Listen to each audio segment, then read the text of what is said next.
আজি বতৰটো বহুত ঠাণ্ডা আৰু মই বনাই আছোঁ পকৰি। এইফালে বনাই আছোঁ আৰু এইখিনি বনাব আছে। আৰু আজি মই ফুৰিবলৈ গৈ আছোঁ মিৰ্জাৰ ৰেলৱে ষ্টেচন। দেখা নাই আৰু আবেলি সময়ত ফুৰিও ভাল লাগে, ক'তো যোৱা হোৱা নাই। আৰু ফাইনেলি আহি পালোঁ। ভিডিঅ' কৰি নাহিলেও ৰাস্তাটো বহুত বেয়া হয়। এই পিছফালে যে এইটো হৈছে ৰেলৱে ষ্টেচন, মিৰ্জাৰ তিনিআলিত অৱস্থিত হয় এইটো। আৰু এনেকৈ আৰু অলপ ৰাস্তা খাই খোজকাঢ়ি আছোঁ আবেলি সময়। আৰু এই ষ্টেচনটো বেছি ডাঙৰ নহয়, সৰু হয়।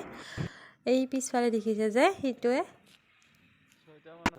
ফুৰিব আহি ইয়াতে ষ্টেচনতে অলপ টাইম বহি গ'লোঁ আৰু মই আজিলৈ কিন্তু ট্ৰেইনত একদিনো উঠি পোৱা নাই। আৰু তেনেকৈ ক'ৰবাত দূৰত যাব লগা হ'লে তেনেকৈ গাড়ীতে যোৱা হয়, ট্ৰেইনত কেতিয়াও যোৱা হোৱা নাই আজিলৈ। গাইজ, আপোনালোকে কিন্তু নাহাঁহিব দেই, মই আজিলৈকে ট্ৰেইনত উঠি পোৱা নাই। আৰু এইজনী ছোৱালীজনী যে মোতকৈ কিমান সৰু চাওক, তাই ট্ৰেইনত যাত্ৰা কৰিব ৰখি আছে। কিন্তু মই ট্ৰেইন চাব ৰখি আছোঁ। এতিয়া বাজিল 5:10 আৰু 5:15 মানত ট্ৰেইনখন আহি পাব বুলি কৈছে। আৰু মহৰ উৎপাতো বেছি হ'ব লাগিছে লাহে লাহে। আৰু ট্ৰেইনত উঠি পোৱা নাই আজিলৈ, মোৰ হাঁহি লাগি আছে নিজৰ ওপৰতে।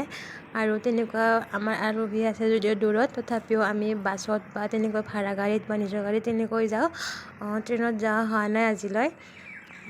সেইকাৰণে আৰু আহিলোঁ চাবৰ কাৰণে, ফুৰিবৰ কাৰণেও। আৰু অপেক্ষাৰ অন্তত ট্ৰেইনখন আহি পাল। আৰু ছোৱালীজনী যে দেখিছে, তাই আগদিয়াত ঘৰ হয় তাইৰ, আৰু তাই যাব। সিহঁতে গ'ল আৰু এতিয়া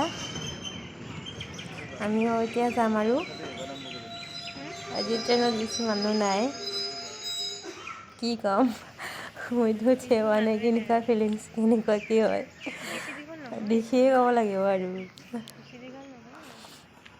আৰু ইফালে বগৰী কিবা বিকি আছে, ময়ো লৈ আৰু যাওঁ, এয়াই কিনিলোঁ।